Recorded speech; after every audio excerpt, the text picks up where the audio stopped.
Halo para penggemar dan pecinta fisika, pada video kali ini saya akan melanjutkan pembahasan soal math spin. Ini bagian yang ketiga ya. Nomor 1, sebuah cakram homogen dengan massa 10 kg dan jari-jari setengah meter berotasi dengan poros vertikal yang melalui pusatnya pada cakram tersebut diberi gaya 25 Newton pada tepi cakram selama 3 detik. Hitunglah energi kinetik rotasi cakram yang dihasilkannya. Oke, kita jawab. Nah, cakram ini berputar pada pusat masanya ya. Ini sumbunya melalui pusat massa, dia berputar karena ada gaya yang bekerja di tepi cakram sebesar 25 Newton. Dia berputar dengan kecepatan sudut omega dan R itu adalah jari-jari cakram. Oke. Nah, perhatikan baik-baik, saya akan mencari percepatan sudutnya dulu. Berapa percepatan sudut dari cakram ini, karena mendapat gaya berarti ada percepatan sudut. Nah, sigma torsi sama dengan I kali alfa kita terapkan pada pusat massa dari cakram. Nah, sigma torsinya ini hanya disebabkan oleh gaya ini ya, gaya putar ini, gaya yang di tepi cakram. Jadi kalau begitu ya, torsinya itu F dikalikan R, jarak dari garis kerja F ke pusat ya, R itu dikalikan dengan gayanya. Itulah torsi yang dihasilkan, sama dengan setengah mr kuadrat alfa. I, momen inersia bagi cakram homogen atau silinder pejal kalau diputar melalui pusat massanya itu adalah setengah mr kuadrat ya. Oke, nah sekarang berarti R kuadratnya bisa saya coret di sini, jadinya F setengah mr alfa. Nah, F-nya saya masukkan 25, setengah, M-nya 10, ya kan, 10 kg, R-nya setengah kali alfa, berarti alfanya ketemu 10 radian per sekon kuadrat. Inilah percepatan sudutnya. Nah, sekarang kita hitung energi kinetik rotasinya pada saat T 3 detik. Maka rumusnya adalah setengah I omega T kuadrat. Jadi omega T itu kecepatan sudut pada saat tertentu, atau kecepatan sudut sesaat. Nah, kecepatan sudut sesaat itu adalah omega 0 plus alfa kali T. Nah, kalau momen inersia dari cakramnya tetap ya setengah mr kuadrat. Lalu kita masukkan aja massanya 10, R-nya itu setengah ya kan. Omega 0 asumsikan dari keadaan diam berputarnya, jadi omega 0-nya 0. Nah, alfanya kita masukkan 10, T-nya itu 3 detik di sini ya. Nah, ini jangan lupa dikuadratkan. Nah, kalau Anda hitung ini hasilnya adalah 562,5 Joule. Jadi jawaban yang tepat adalah D. Nomor 2, suatu partikel M terhubung tali dengan sebuah balok bermassa M besar yang tersusun pada bidang horizontal sebagai berikut. Untuk mempertahankan radius gerak putar benda M kecil dan supaya benda M besar tidak jatuh, hitung kecepatan sudut gerak benda M kecil yang dibutuhkan. Jadi benda M kecil ini tetap berputar pada bidang horizontal ini ya, jadi berputar dengan jari-jari R, tetap bertahan dengan jari-jari tertentu.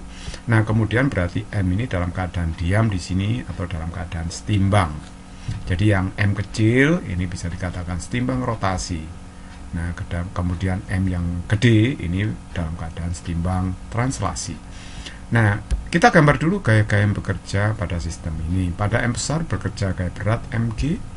Nah, pada M kecil bekerja gaya sentrifugal. Gaya sentrifugal ini menarik massa M kecil keluar dari pusat gitu ya. Ini maksudnya pusatnya ini ya, gambar asli dari math spin seperti ini. Sebenarnya pusat kurang ke tengah ya.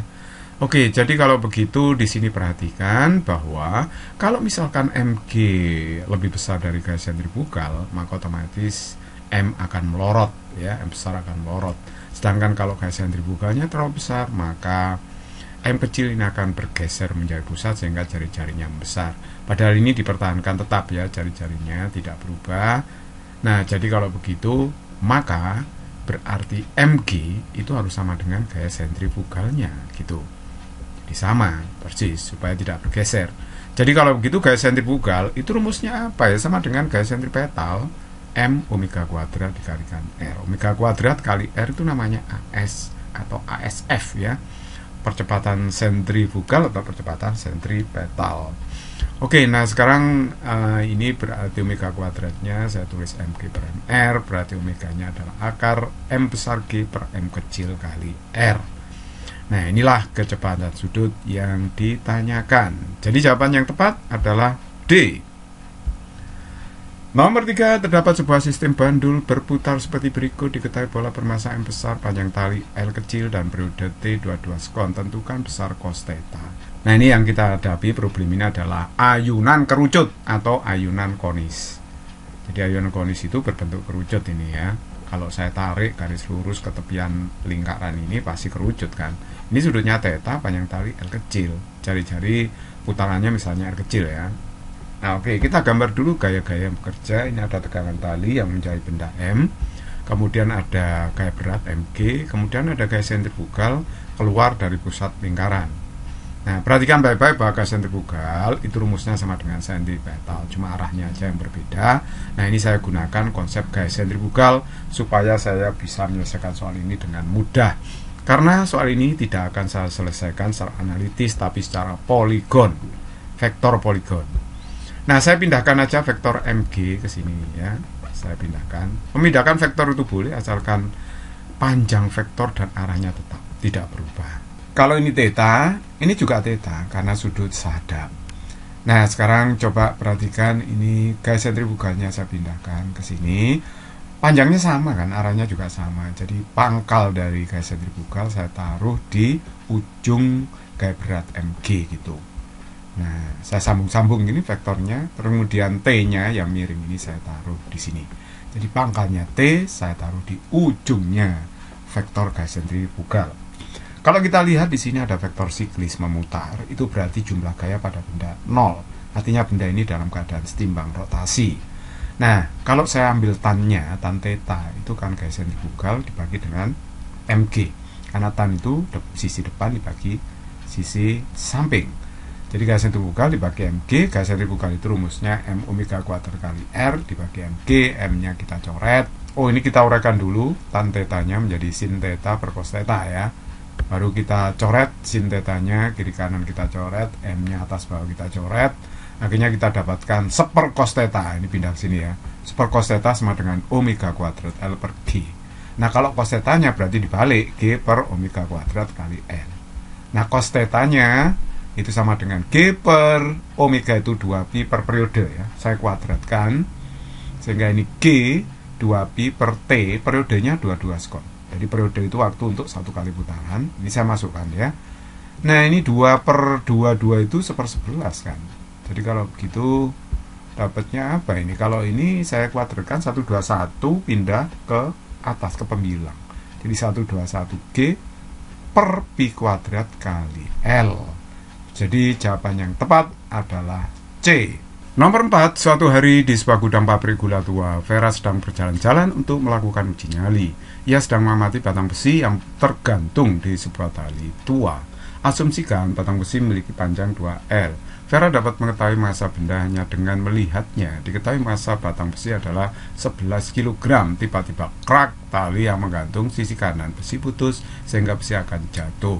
Tentukan tegangan tali yang masih menggantung besi. Jadi kalau begitu gini, maksudnya ini kan mula-mula digantung 2 tali, kemudian tali yang kanan itu tepat putus. Pas tepat putus, krak. Nah, tegangan tali yang sisi kiri itu berapa begitu? Oke, kita jawab ya. Kita gambar tegangan tali yang sisi kiri dulu, T1 seperti ini kayak si reaksi. Kalau gambar tegangan tali itu ya cucu-cucuan seperti ini ya. Oke, terus kemudian gaya berat ini dianggap homogen ya, batangnya, titik beratnya di tengah-tengah. Z itu titik berat batang. Nah, kemudian panjangnya kan 2L, berarti kalau ini titik tengahnya ini AZ L, ZB juga L gitu ya. Oke, tiba-tiba putus. Wah, putus ini. Tali yang sebelah kanan ini putus. Nah, ketika tepat putus, des. Nah, tegangan tali T1 itu berapa? Berarti ketika tepat putus, maka batang ini akan berputar pada poros A. Berarti ada percepatan sudut di situ ya. Oke, nah perhatikan baik-baik. Kalau ada perputaran, berarti ada percepatan tangan sial yang tegak lurus dengan batang, karena AT itu harus tegak lurus dengan jari-jari lingkaran karena berputar gitu, otomatis jari-jarinya sepanjang batang ini, jadi AT itu tegak lurus jari-jari gitu kan ya. Nah, ini sudutnya 30 secara geometri. Kenapa? Karena ini 30, ini 60, sebelahnya di sini kan 30 karena ini tegak lurus ya. Oke. Nah, sekarang kita cari alfanya dulu. Percepatan sudutnya berapa ketika krak, tepat krak ya. Artinya tepat putus talinya. Sigma torsi itu I kali alfa. Sigma torsinya itu dihasilkan oleh mana? Ya oleh gaya ini, gaya Mg itu. Nah, kita pakai lengan tegak lurus saja. Jadi ini gaya MG dikalikan dengan tegak lurus, dengan tegak lurusnya ini jarak titik A ke garis kerja MG. Nah ini kan L cos 30 ya, L cos 30. Oke, itulah torsi yang dihasilkan MG. Kemudian momen inersia batang kalau berputar pada salah satu ujung itu sepertiga ML kuadrat. Tapi L itu LAB, panjangnya AB itu. Panjangnya AB kan 2L ya. Jadi ini 2L di kuadrat gitu. Dikalikan alfa. Oke, jadi kalau gitu alfanya saya mendapatkan 3G, ini pindah ruas ya, 3G cos 30 per 4L. Nah, alfanya ketemu. Nah, L-nya ini saya tarik ke sana, ke ruas kiri, jadi ini alfa kali L, yang sebelah kanan tinggal ini aja. Nah, alfa kali L tidak lain adalah percepatan tangensial pusat massa dari batang ini. Jadi percepatan tangensial ya, pusat massanya ini kan berputar terhadap poros A gitu ya. Jadi kalau begitu di sini ada AT, AT-nya itu adalah 3G cos 30 derajat per 4. Nah, oke. Perhatikan baik-baik, di sini saya harus mencari AT ke arah Y. Kok AT ke arah Y ya? Karena kita mau mencari tegangan tali T1 ini ya. Jadi sama-sama kita proyeksikan ke arah Y. AT ke arah Y. Berapa ATY ini? Gampang, ini kan 30 derajat sudutnya. Jadi proyeksi AT ke arah sumbu Y di sini adalah AT cos 30. Ini soalnya sudutnya 30 ya. Oke, jadi kalau begitu AT-nya saya masukkan 3G cos 30 dibagi dengan 4 dikalikan cos 30. Akhirnya dapat 3G cos kuadrat 30 dibagi 4. Sehingga di sini 30 cos 30 itu setengah akar 3 saya kuadrat per 4. Jadi kalau gitu ini 90. Loh kok bisa? Karena di sini kan setengah akar 3 seperempat 3 per 4. Jadi 3 kali 30 90 per 16 itu ya ATY-nya. Oke, nah sekarang saya cari tegangan tali yang kiri ini T1. Jadi sigma FY sama dengan M kali ATY. Nah ini berarti MG kayak yang ke bawah ini kan turun ya, titik beratnya MG dikurangi T1 sama dengan M kali ATY. Nah MG berarti 11 kali 10 karena massa batangnya 11, T1 nya ditanyakan, M nya 11, ATY nya sudah ketemu 90 per 16. Berarti kalau begitu 110 min T1 sama dengan 990 per 16. T1 berarti 110 dikurang 990 per 16. Ini hasilnya adalah kalau dihitung 48,125 Newton. Kalau dibulatkan 48. Kalau kita lihat jawabannya ini tidak ada.